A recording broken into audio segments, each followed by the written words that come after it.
Olá, tudo bem com você? Hoje, 29 de abril de 2020, e eu gostaria de compartilhar um texto que eu escrevi hoje mesmo, e o tema dele é: o medo emburrece, o medo adoece e o medo mata, tá? Eu vou ler aqui para vocês. Por favor, cuide-se, mas não permita que o medo lhe domine. Fique em casa se puder, mas ao sair, se precisar, cuide-se sem medo. Apenas cuide-se e cuide de quem você conseguir cuidar. O dever de prevenção ao Covid-19 é de cada um de nós, e o direito de tratamento digno e adequado também.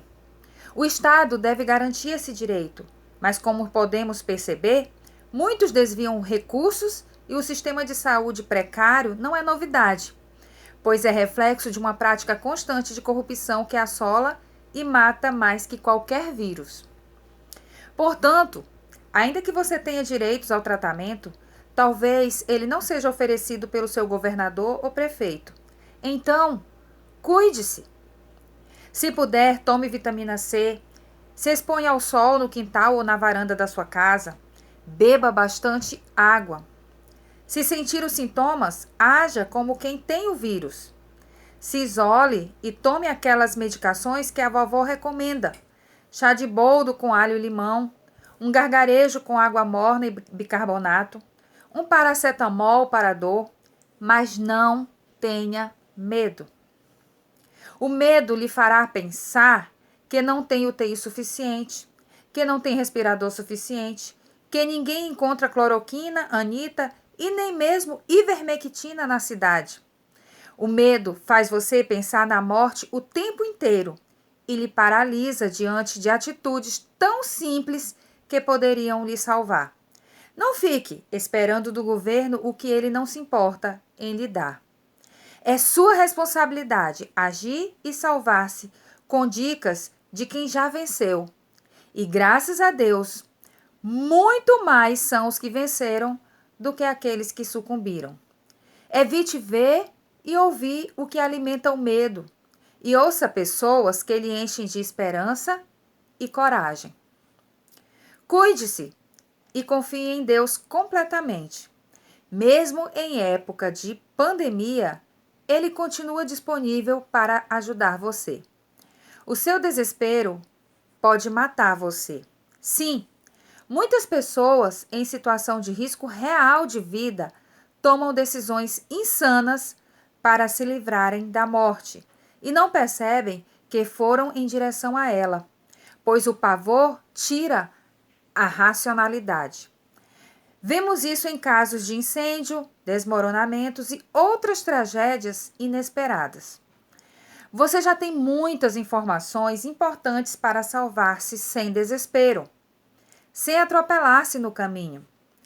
O seu medo baixa a sua imunidade e sua coragem eleva a sua capacidade de raciocinar e enxergar apenas os perigos reais e fugir deles.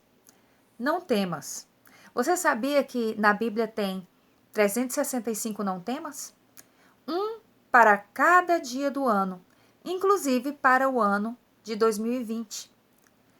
Eu fico impressionada com aquilo que a mente humana pode fazer, né? Com aquilo que nós podemos fazer, tanto para superar algo realmente difícil, como para nos entregar diante daquilo que não é tão complicado.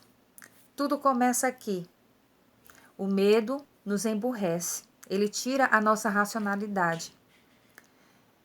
Infelizmente, existe uma estratégia para que nós possamos colocar o medo acima de qualquer coisa. E quando isso acontece, a gente toma atitudes que nos prejudicam mais do que nos ajudam. E isso tem acontecido com muitas pessoas.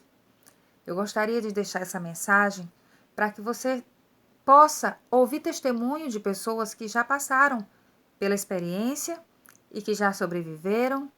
Muitas delas não foram em hospitais, muitas delas fizeram o que poderia ser feito dentro da sua limitação. E elas conseguiram reagir, elas conseguiram fazer alguma coisa por elas mas sem medo.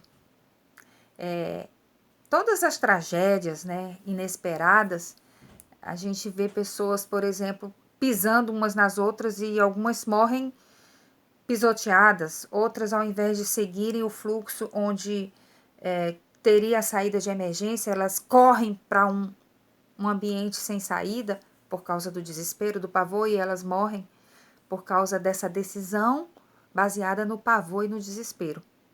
Pessoas que sabem nadar, às vezes morrem afogadas por causa do desespero. Então, nós precisamos nos salvar. E a primeira maneira de nos salvarmos é não dando mais lugar ao medo, gente. Eu já falei sobre isso em outras lives, em outros vídeos, mas eu senti o desejo de compartilhar algo bem prático. Você tem condições de fazer algo por você. Basta usar a razão e não dar lugar ao medo. O medo vai tirar a tua imunidade e você vai acabar passando por situações bem delicadas, né? E que poderiam ter sido evitadas com a racionalidade, tá bom? Existem perdas. Hoje nós perdemos uma irmã querida nossa e eu tenho certeza que os últimos momentos da vida dela não foram com medo. Sabe por quê? Porque ela sabia para onde ela estava indo. Ela estava indo para a eternidade com Deus. E essa é a outra maneira de você vencer o medo. Quando o pior acontecer, pode se tornar a melhor coisa que pode acontecer também. Porque a Bíblia diz que para mim o viver é Cristo e o morrer é lucro. Então, que você que não tem ainda certeza para onde vai, possa refletir, possa entregar a sua vida a Jesus. E na pior das hipóteses, o melhor pode acontecer é você voltar para a casa do Pai. Então, você não tem motivos para ter medo, você tem motivos para ter cuidado, para confiar e para fazer a sua parte, tá bom? Que Deus te abençoe, que Deus nos abençoe, nos dê uma noite sem medo e com muitas atitudes diante daquilo que só nós podemos fazer pela nossa saúde, pela nossa família, tá bom? Um abraço.